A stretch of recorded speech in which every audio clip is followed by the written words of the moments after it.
পৃথিবী হলো উজালা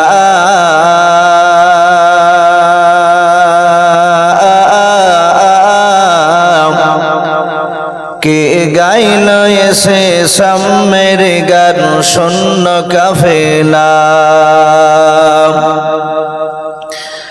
কে আসুনা বলে এই পৃথিবী হলো উজালা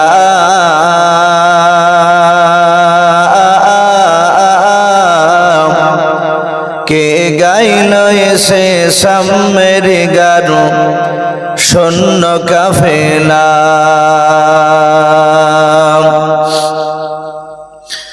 ও হাশমে মাকি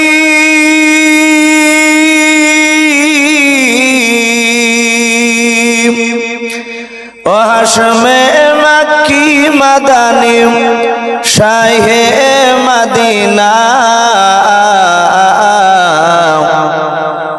নূর নবী নূর নবী নূর মদিনা নূর নবী নূর নবী নূর মদিনা কে আসুনা বলে এই পৃথিবী হলো উজালা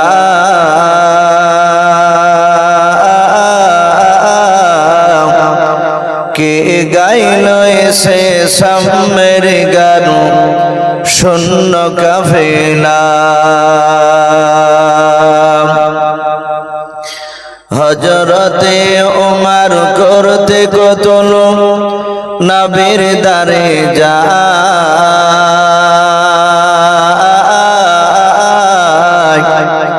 আর নূরানী তার চেহারা দেখে ওমর ফেদা হয়ে যায় বড় মহব্বত বলুন সুবহানাল্লাহ হযরতে ওমর করতে কতল নবীর দারে যায়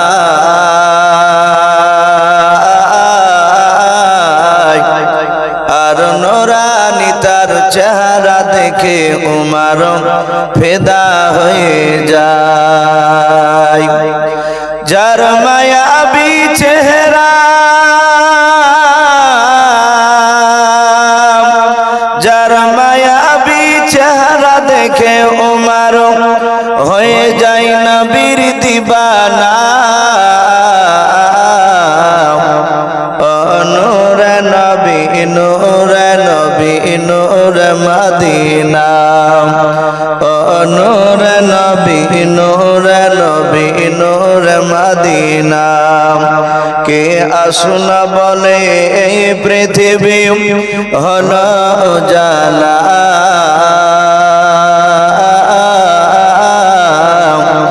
কে গাইল এসে সামের গান শূন্য কাফেলা ভাই সবাই আমরা আরেকবার মহব্বতে উচ্চ আওয়াজে দরুদ ইব্রাহিমটা বাপটি পড়িনি বিশ্বনবী বলে কিয়ামতের ময়দানে একটা দল আমার খুব কাছাকাছি থাকবে বিশ্বনবীর সাহাবারা বলেন ইয়া রাসূলুল্লাহ হাবিবাল্লাহ তারা কারা নবীজি বললেন যারা আমার উপর বেশি বেশি করে দরুদ পড়বে তবে আমরা সকলেই মহব্বতে আরেকবার দরুদ ইব্রাহিমটা পড়ে নিই আল্লাহুম্মা সাল্লি আলা মুহাম্মাদিন ওয়া আলা আলি মুহাম্মাদ কামা সাল্লাইতা আলা ইব্রাহিম ওয়া আলা আলি ইব্রাহিম ইন্নাকা হামিদুম মাজিদ আল্লাহুম্মা বারিক আলা মুহাম্মাদ آل محمد كما باركت على إبراهيم وعلى آل إبراهيم إنك حميد مجيد صلى الله تعالى عليه وسلم শ্রদ্ধেয় জনাব আজকের জালসা নির্বাচিত যোগ্যতম সভাপতি মহাশয় ও সম্মানিত আমন্ত্রিত উলামে কেরাম ও আমার সম্মুখের শ্রদ্ধেয় বা জ্যেষ্ঠ বাবা জীবনেরা আমার সমবয়স্ক সমজস্ব যুবক ভাইয়েরা পর্দার আড়ালের মা বোনেরা সকলকে জানাই আমার বুক ভরা ভালোবাসা সালাম আসসালামু আলাইকুম ওয়া রাহমাতুল্লাহি ওয়া বারাকাতুহু। আলহামদুলিল্লাহ, সমস্ত প্রশংসা হামদ ও নাত সাধনা ভোজনা সে মহান রব্বুল আলামিনের জন্য, যে মহান রব্বুল আলামিন আমাদেরকে বড় ভালোবেসে রহম করে কাউকে মাগরিব থেকে নিয়ে কাউকে এশার পর মহান রব্বুল আলামিন গভীর রাত্রি পর্যন্ত যে এখনো বসে রেখেছেন আমাদেরকে, আমরা যে বসে থাকতে পেরেছি তাই মহান রব্বুল আলামিনের দরবারে শুকরিয়া স্বরূপ আদায় করে বলুন আলহামদুলিল্লাহ। ভাই একটু ঠোঁট নড়ে আওয়াজ দিয়ে বলুন আলহামদুলিল্লাহ। তারপরে পরে আপনার আমার নবী, যিনি ধর্মের গুরু, বিশ্ববরণ্য নেতা, নবিকুল শিরোমণি পয়গম্বর আযম, যিনি সাইয়্যিদুল মুরসালিন ওয়া খাতামান নবিয়্যিন, যিনি হাবিবে কিবরিয়া আশরাফুল আম্বিয়া, যিনি হায়াতুন নবী, জিন্দা নবী জনাবে মুহাম্মদ রাসূলুল্লাহ সাল্লাল্লাহু তাআলা আলাইহি ওয়াসাল্লামের উপরে অগণিত দুরূদ ও সালাম বর্ষিত হোক, অর্পিত হোক। সকলে বলুন আল্লাহুম্মা আমিন। সম্মানিত ভাই আমার, বাবা জীবনেরা, আমি আপনাদের সম্মুখে কোরআনুল কারীম থেকে বেশ কয়েকটা এত টুকরা পরিবেশন করেছি, তেলাওয়াত করেছি। তারপরে পরে বিশ্ব নবীজির পবিত্র জবান থেকে মাত্র দুটো হাদিসের টুকরা পাঠ করেছি। ইনশাআল্লাহ যথাসময়ের মধ্যে আমার বক্তব্য করব, কারণ ভাই রাত্রি প্রায় 11টা পার হয়ে গিয়েছে।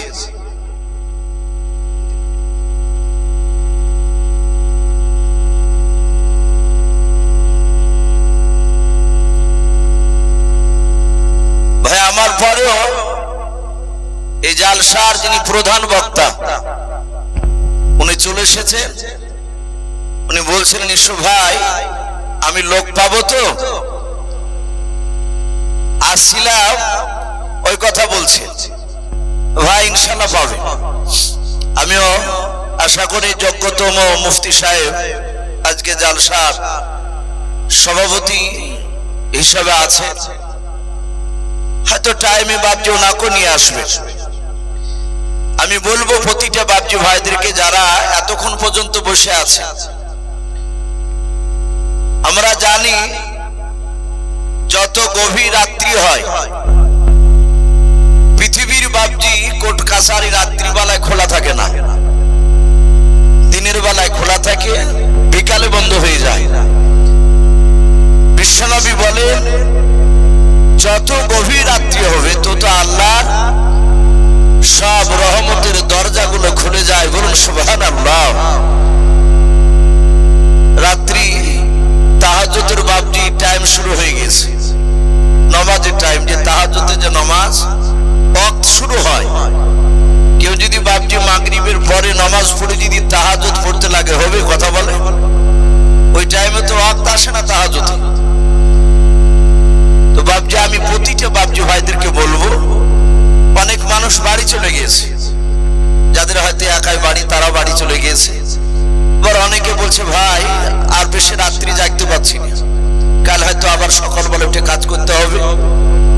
এভাবে অজুহাত দেখে অনেকেই চলে গিয়েছে, জায়গাগুলো ফাঁকা হয়ে গেছে। বা আমি আপনাদেরকে ছেলে হিসাবে একটু অনুরোধ করে বলবো যে আপনারা যদি একটু গুছিয়ে আসতেন, এসে যদি এই সামনেখানে বসে জায়গাটা একটু যদি জমে বসতেন, তাহলে নবীর সুন্নাতটা বাবজি রাত্রিবেলায় একটা জিন্দা হতো।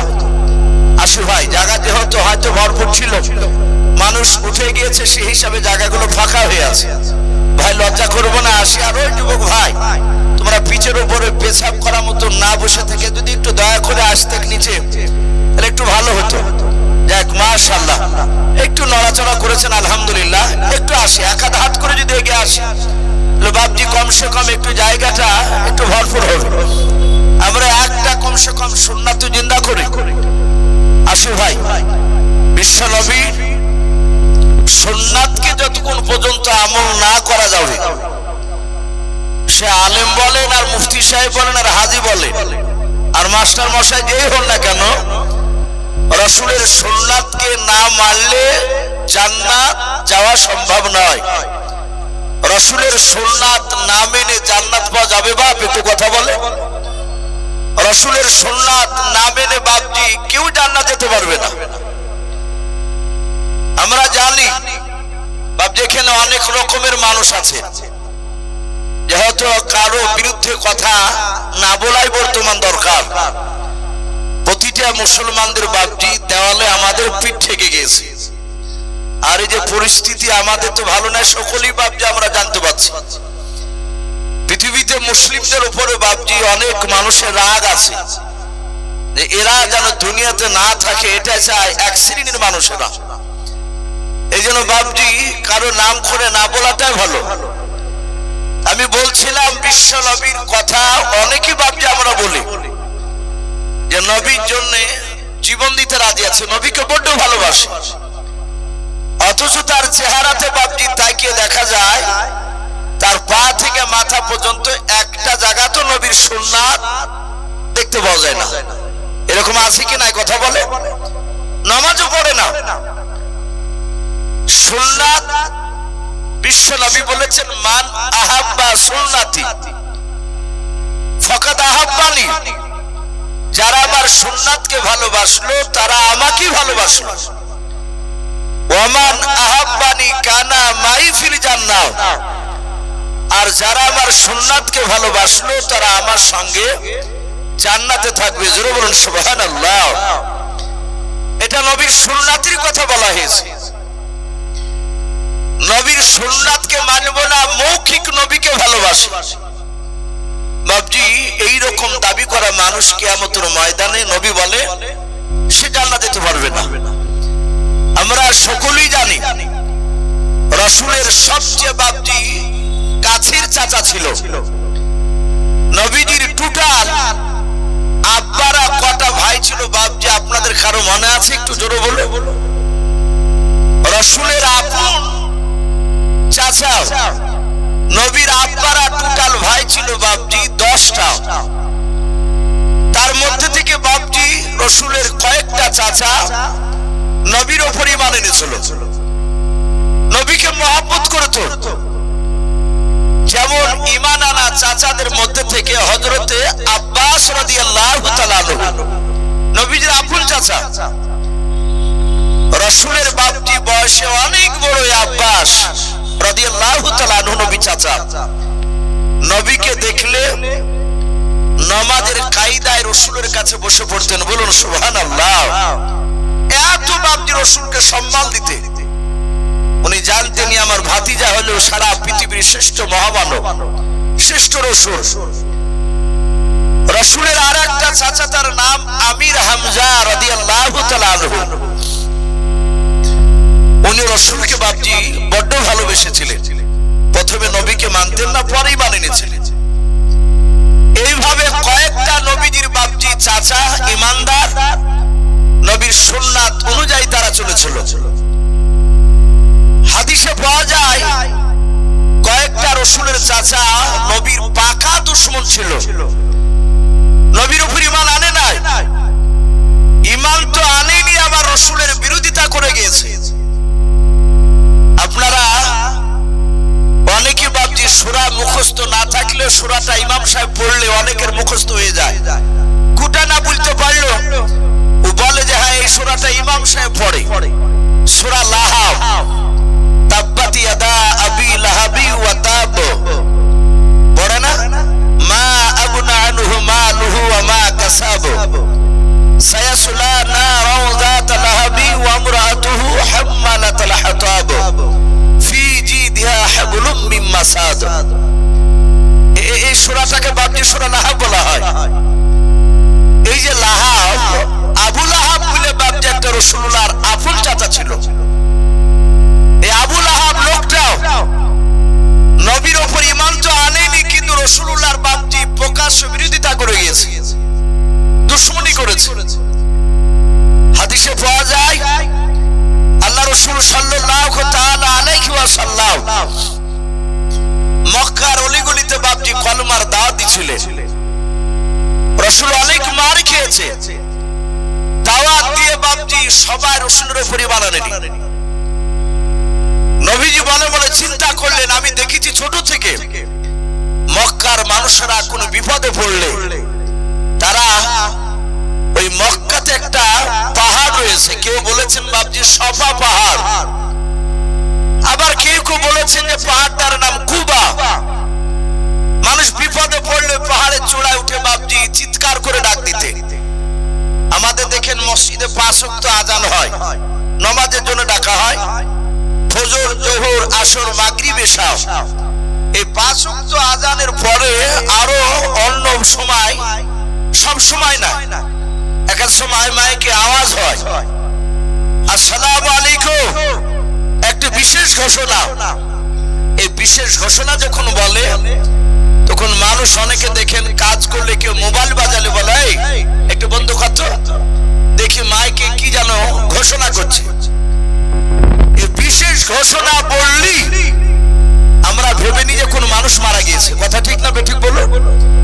ওই ঘোষণা মুরগি হারিয়ে গেছে ঘোষণা তো কম হয়, মানুষ মারা গেছে ঘোষণা আমরা কাল দিই। রসুলের জামানায় মাইক ছিল না, বা তারা তাদের গলার ভোল্টেজ আওয়াজ ছিল বেশি। তো পাহাড়ের চূড়ায় উঠে মানুষেরা ডাকতো, কার মক্কার ছোট বড় সবাই, লোকটা বিপদে পড়েছে, চল আমাদের যাওয়া লাগবে, তার উপকার করতে হবে, ছুটে যেত। রাসূলুল্লাহ এটা দেখেছিলেন। নবী বলে বলে চিন্তা করলেন মক্কার লোকেরা আমার দিনকে মানে না, একজন মানে তো আর 20 জন বাধা দেয়। তো চিন্তা করলো যে আমি ওই পাহাড়ের চূড়ায় গিয়ে আমি ডাক দেব, দেখি এরা হয়তো আমার কথা শুনে তোরা একত্রিত হলে আমি তাদেরকে ঈমানের দাওয়াত দেব, কলেমার দাওয়াত। আল্লাহর নবী জনাবে মুহাম্মদ রাসূলুল্লাহ সাল্লাল্লাহু তাআলা আলাইহি ওয়াসাল্লাম, দরুদ নবী আমার ওই পাহাড়ের চূড়ায় উঠে ডাক দিতে লাগলেন, গো মক্কার বাপজি ভাইরা, মা বোনেরা, তোমরা দেখিলি থাকো না কেন, তোমরা দৌড়ে এসো, পাহাড়ের সামনে এসে বসে যাও। আল্লাহর নবীর গলার আওয়াজ খানা বাপজি মক্কার ছোট বড় মানুষেরাও সবাই শুনতে পেয়ে গেল। তারা আলোচনা শুরু করে দিল, ভাই চল চল আমাদের দেশের মক্কা নগরের আব্দুল্লাহর ছেলে ওই আলামিন বলে নাও। ও বাপজি ভাইরাও, মক্কার ছোট বড় মানুষেরাও আল্লাহর নবীজিকে বাপজি নাম ধরে বেশি ডাকতো নাও। সবাই তারা নবীজিকে আলামিন বলে বাপজি ডাকতো। আলামিন মানে বাপজি সত্যবাদী, আল্লাহর নবী মিথ্যা কথা বলতেন নাও। এটা আল্লাহর নবীজি কলেমার দাওয়াত দেওয়ার আগে মানুষের বাপজি মাথাতে ছিল। তারা নবীজির একটা লোক বাপজি দুশমন ছিল না। আল্লাহর নবীজির আওয়াজ শুনে তারা মনে মনে চিন্তা করলো, ওই আব্দুল্লাহর ছেলে আলামিন যে ব্যক্তি নবুয়তের দাবি করে নিয়েছে, ওই ব্যক্তি মনে হয় কোন বিপদে পড়েছে, চল আমরা দৌড়ে চলে যাই। আল্লাহ রাসূলের বাপজির সামনে গিয়ে তারা পাহাড়ের চূড়ার পাহাড়ের নিচে তারা বসে পড়ল। আল্লাহর নবীজি দরদি নবী মায়ের নবী আমার পাহাড়ের চূড়ায় দাঁড়িয়ে দাঁড়িয়ে আল্লাহর নবীজি দেখলেন মক্কার প্রায় মানুষেরা একত্রিত হয়ে গিয়েছে, হাজার হাজার বেঈমানেরা সবাই একত্রিত হয়েছে। আল্লাহ রাসূল ডাক দিয়ে বলেন, গো মক্কার লোকেরা, আমি কেন তোমাদেরকে ডাক দিয়েছি তোমরা জানো না? বলে না ভাই। কেউ বলে না বাবা আমরা জানি না। আল্লাহর দরুদি নবী জনাবে মুহাম্মদ রাসূলুল্লাহ সাল্লাল্লাহু তাআলা আলাইহি ওয়াসাল্লাম তিনি ডাক দিয়ে বলেন, গো মক্কার লোকেরা, তোমরা কি আমাকে মিথ্যাবাদী বলে মানো? সব লোকেরা হাত উঁচু করে বলেছিল, না আমরা আপনাকে মিথ্যাবাদী বলে আমরা মানি না, সত্যবাদী বলে মানি। আল্লাহর নবী বলেন, ওগো মক্কার বাপজি ভাইরা, মা বোনেরা, আমি পাহাড়ের চূড়ায় আছি, আমি ডান দিকে বাম দিকে সামনে পেছন দিকে চারিদিকে দেখতে পাই। বলে হ্যাঁ। বলে মক্কার লোকেরা, তোমরা সামনের দিকটা দেখতে পাচ্ছ? বলে হ্যাঁ। কিন্তু পাহাড়ের পেছন দিকটা তলদেশটা তো তোমরা দেখতে পাও না? বলে নাও। আল্লাহর নবী বলেন, আমি তোমাদের আলামিন, আমি পয়গম্বর, আমি আব্দুল্লাহর ছেলে মুহাম্মদ রাসূলুল্লাহ সাল্লাল্লাহু তাআলা আলাইহি ওয়াসাল্লাম। আমি যদি একবার পাহাড়ের চূড়া থেকে যদি তোমাদেরকে সম্বোধন করে যদি বলি, ওগো মক্কার লোকেরা, পাহাড়ের তলদেশে পেছন দিকে একদল তোমার তোমাদের দুশমনেরা তলোয়ার নিয়ে তীর ধনুক নিয়ে তারা দাঁড়িয়েছে তোমাদেরকে আক্রমণ করার জন্য, মারার জন্য। বলো তোমরা বিশ্বাস করবে কিনা? যেহেতু তোমরা পেছন দিকটা দেখতে পাও না, আমি দেখতে পাচ্ছি, তারা সবাই বলেছিল তুমি যদি বলো আমরা বিশ্বাস করে নিব। আল্লাহর নবী মনে মনে চিন্তা করলেন এরা সবাই আমাকে তারা সত্য বলে মেনে নিয়েছে।